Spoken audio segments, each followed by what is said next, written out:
Count Your Biscuit Rations with Sanctuary of Reality, my comic review series. Time now for Cerebus issue 260, the 29th chapter of Going Home.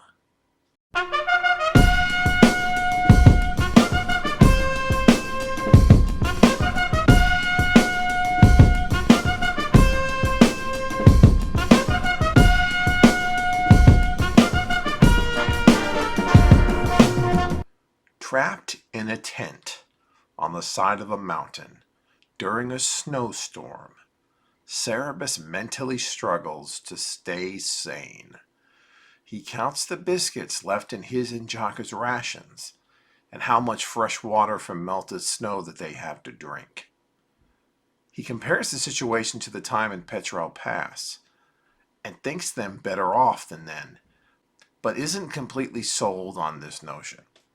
He recalls Jaka asking why they had to flee when Mary aided Ham in killing himself. Cerebus soon realizes that they've been there for 6 days, not 5.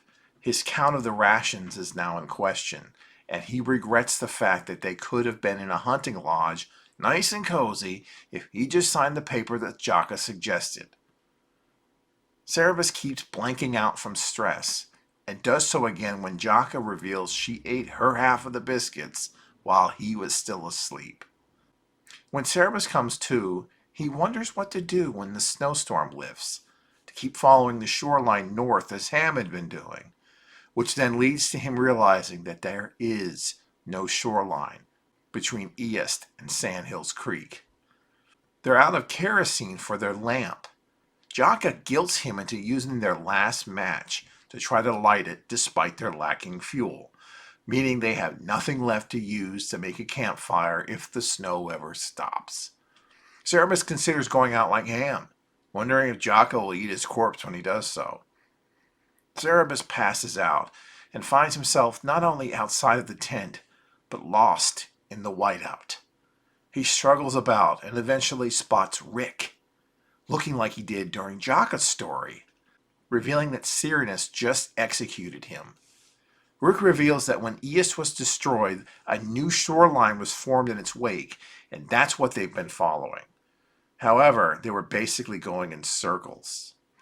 Cerebus thinks about this, barely listening as Rick tells him that everything relies on him now, and how when he awakens, the snow and wind will have stopped, and how he should follow the tree line and leave everything behind. Everything, including Jaka. He'll soon encounter a man with a book who will tell him a familiar saying. What is this familiar saying and what does it mean? Rick says he was killed 6 days ago, and Jaka and Cerebus have been trapped for 6 days. Is that a coincidence? I doubt it. I mean, at this stage of the book, everything's starting to really puzzle piece together, you know. This is Rick's final appearance in the book as a whole, though in this case it's probably either a dream or a ghostly apparition, not an actual physical true appearance, but it is him nonetheless. Despite this, Rick's presence will be felt, and he will be mentioned throughout the rest of the series, despite not appearing again. An aspect introduced here that will actually be recurring throughout is Cerebus is blanking out during stressful moments. He kind of did that during Melmoth, but the way it's done here is going to be a recurring motif through the rest of the series, or at least through this book and next book. This is actually a great issue.